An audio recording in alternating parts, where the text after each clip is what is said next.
des femmes spécialisées dans la communication et la formation.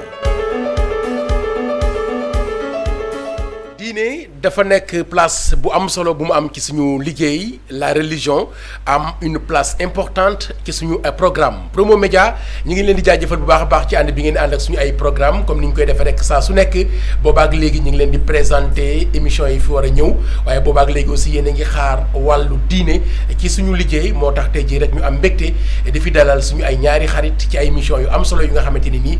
tungu ni du teew ñuy naataal dinañ ñëw présenter ñu ko léegi-léegi ku am nag gan da nga koy daal di présenter rek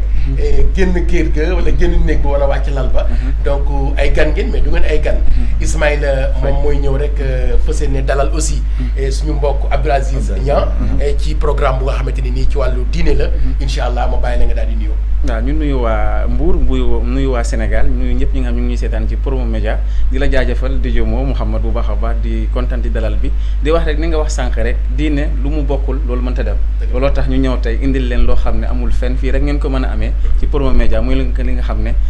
fii rek fii kese ngeen ko mën a amee ci Promo Média ay ci liñ fi mën a amee kese mu mel ni que ajjuma ju ci nekk incha allah oustaz ñi ngi lay nuyu bu baax a baax di moo di ziar bu baax a baax ñi nga xam ne ñooy topp waa Promo Média oustaz ñi ngi fas yéene indi alminbar yaakaar naa nit ñi miin nañ alminbar waaye nag day ñëw tey ci yeneen façon yu bees ci yeneen méthode yoo xam ni comme ni mu daan jàngalee rek di ko jàngalee comme que di moo wax na ko léegi oustaz junj ko léegi ni diine dafa am importance bu baax a baax lu muy rôle bu muy joué ci dundu doomu aadama bi léegi nag li ñuy topp minbar la fay xewee oustaz moom la ñuy jëli indi ko teg ko bokk ko ak askan wi ci ñi nga xam ne ñuy topp ci Promo Média incha allah oustaz macha allah mu mel ni kon xutba bi nga xamante ni moom la imam bi di xutba ajuma bu ci nekk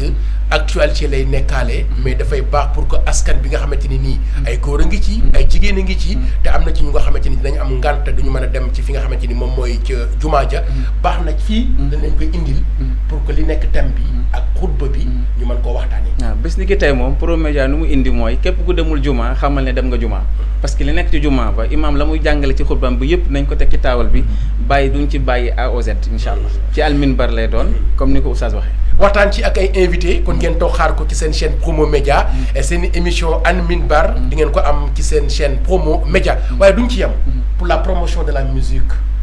waaw indi leen beneen bu am solo mooy bi nga xam ne ginnaaw diine ji itam ñu bëggaat la beneen façon boo xam ne afro arabe bu saf-sàpp lay doon boo xam ni ma koy waxee da ngay bëgg di jàng boobu lañ tuddee la lumière musicale anwarul musiqa. ok la lumière musicale mu nekk mel ni que joindre l'utile à l'agréable jéem a fexe di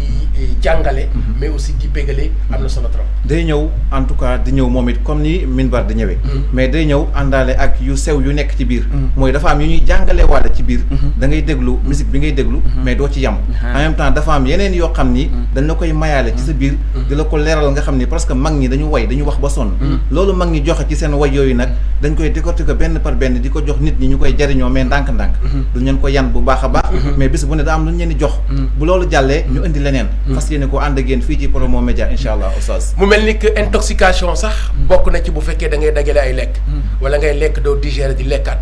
jàng bu ànd ak pédagogie la joindre l'utile à l'agréable